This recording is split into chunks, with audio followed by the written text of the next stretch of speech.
Tudo bem? Estamos aqui para mais uma edição do RGB Entrevista, agora com Ilana Trônica, diretora-geral do Senado, para falar um pouquinho sobre governança no setor público. Doutora Ilana, na sua avaliação, qual a importância da governança para o poder legislativo brasileiro? Eu diria que a importância da governança é em toda e qualquer instituição brasileira, pública, privada e inclusive do segundo setor. Acho que não existe administração sem governança. Já é um conceito que já está incutido em toda e qualquer pessoa que queira fazer uma boa gestão.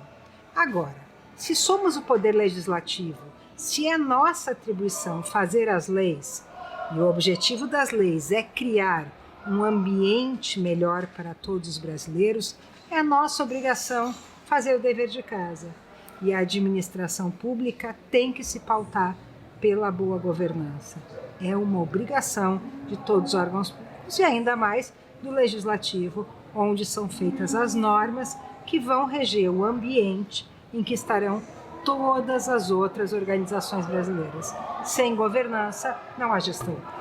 Doutora Ilana, quais são as principais práticas de sustentabilidade no Senado Federal? Nós sabemos que essa sigla ESG, uma sigla que hoje é tão comum, tão falada pelos gestores, inclui a questão da gestão socioambiental. E essa gestão trata das questões de meio ambiente, das questões de inclusão e acessibilidade, das questões de raça e de gênero. E é uma felicidade eu contar para vocês que o Senado é muito atuante em todas essas frentes. Na questão ambiental, temos ações que vão desde aquelas fomentadas pela gestão, como a diminuição do fluxo da água no uso dos banheiros, para que possamos ter uma redução da conta d'água de forma global, até aquelas que dizem respeito à educação ambiental, porque essas ações o servidor aprende e apreende, podendo levar para sua casa, para sua família e para sua rotina. Por exemplo, no Senado nós temos o Carona Solidária. Aquelas pessoas que se reúnem para vir ao Senado diminuem o fluxo de automóveis nas ruas, nos estacionamentos, e por isso elas têm um lugar reservado em que podem deixar os seus carros. Nesse mesmo sentido, nós temos vagas especiais para carros elétricos, porque assim estimulamos o uso de um tipo de veículo que é menos poluente. Outras ações que inclusive já foram premiadas pela ONU e pelo A3P é a questão da troca. Nós fazemos feiras de trocas no Senado Federal para diminuir o estímulo ao consumo. Aquilo que um órgão ou uma pessoa não utiliza mais pode ser muito útil para outra. Temos também o viveiro do Senado, muito explorado, inclusive com mudas especiais e mudas de flores e plantas que utilizam pouca água. E, inclusive, essas mudas nós doamos para o Jardim Botânico. Na área de acessibilidade, além de toda a estrutura de atendimento aos nossos colegas deficientes, nós temos também um trabalho de sensibilização. Esse trabalho de sensibilização vai desde a possibilidade de oferecer um tour para os servidores do Senado, para que eles possam experienciar, como uma pessoa cega, por exemplo, se sente fazendo o tour, até a inclusão das libras em todas as transmissões da TV Senado, do plenário e da Comissão de Assuntos Sociais. Mas eu não posso deixar de falar também da área de equidade. O Senado é o primeiro órgão público que tem um plano de equidade de gênero e raça, um plano para 24 meses em que as ações de gênero e raça estão planejadas e que nós sabemos que metas queremos atingir.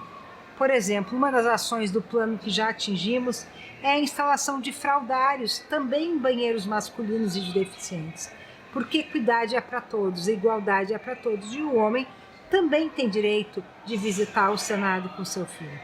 Uma outra muito interessante, essa voltada para a questão da primeira infância, é uma licença, pós-licença maternidade, em que as mulheres que têm filhos até 24 meses podem trabalhar 6 horas sem redução de remuneração.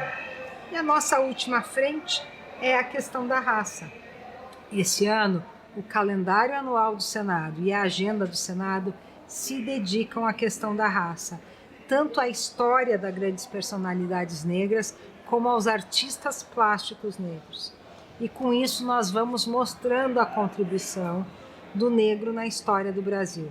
Uma última ação que estamos implantando é junto com a Universidade Zumbi dos Palmares. Vamos fazer um curso em EAD, sem tutoria, para que possa ser disseminado para todas as organizações e para todos os brasileiros, de práticas antirracistas nas organizações e que trabalha também com a questão do racismo estrutural, para que possamos reconhecer como o racismo está, como ele aparece na nossa sociedade e possamos aprender como combater essas práticas.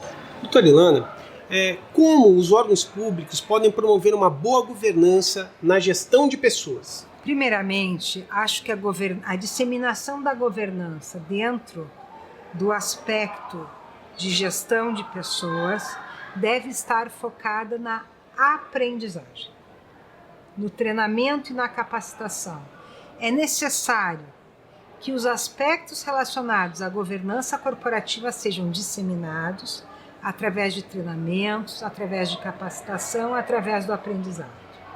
Esse é um ponto muito importante.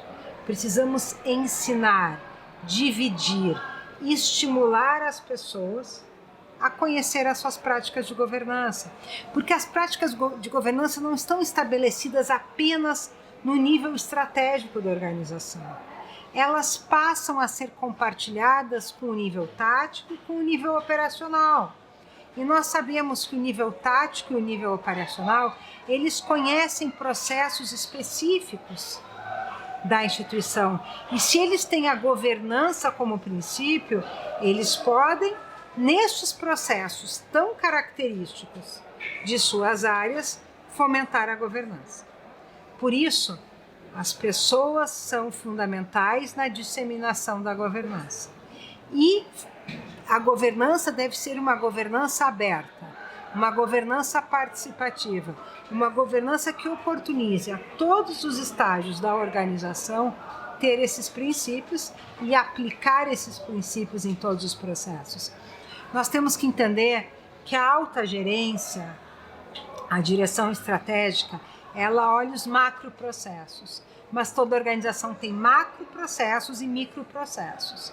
E ao oportunizar que todos tenham conhecimento sobre governança corporativa, nós tornaremos possíveis que esses microprocessos também sejam contaminados com os princípios da governança. Excelente, doutora Ilana.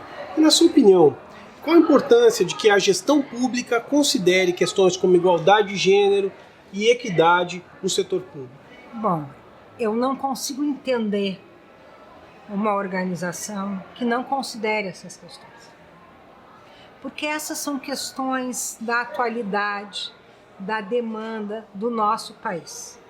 Primeiro porque o nosso país tem 50% de mulheres, 56% de negros, e a principal riqueza brasileira é a pluralidade da sua sociedade. E a sociedade, para ser plural, ela tem que se ver representada em todos os gêneros, em todas as raças, com todas as cores. O parlamento representa toda a nação. E a nossa nação, é uma nação de homens e de mulheres, de várias representações sexuais, de negros e de brancos e de amarelos, de pessoas de todas as rendas, de todas as crenças, de todas as formas de se relacionar com o país. E por isso essa diversidade é tão importante em todos os lugares. Nós não podemos mais aceitar que, pela questão do sexo, tenhamos diferenças salariais. Isso não é aceitável, isso é algo que nós temos que entender como uma excrescência e precisamos combater. Nós não podemos aceitar que alguém seja violentado ou seja morto pelo seu gênero. Nós não podemos aceitar que as pessoas sejam discriminadas pelas suas religiões. porque uma sociedade só cresce quando ela respeita as pessoas que fazem parte dela. E o respeito é a aceitação da diferença. Doutora Ilana, uma recente matéria do Correio Brasiliense tem colocado a senhora como uma das principais lideranças femininas e o seu trabalho tem sido muito destacado no combate à pandemia. Em matéria de pandemia, o que a gente pode esperar do setor público brasileiro em 2021? O setor público brasileiro responderá às demandas do país, da sociedade brasileira. Podemos esperar dedicação, devemos esperar um grande esforço para o reestabelecimento dos patamares econômicos antes da pandemia. A pandemia teve um efeito perverso na economia, mas também teve um efeito na psique do brasileiro. Afinal de contas, é um vírus que nós não vemos, não sabemos onde está e de alguma forma ameaça a todos nós. Precisamos acreditar nos nossos governantes, nos nossos representantes, porque a eles cabem dar a proteção e a resposta que o povo brasileiro tanto precisa. 2021 não será um ano fácil, mas será um ano de oportunidades para que o nosso país se levante e consiga responder a essa crise. Obrigado por ter assistido mais uma edição do RGB Entrevista. Nos acompanhe nas redes sociais e conheça mais sobre o nosso trabalho.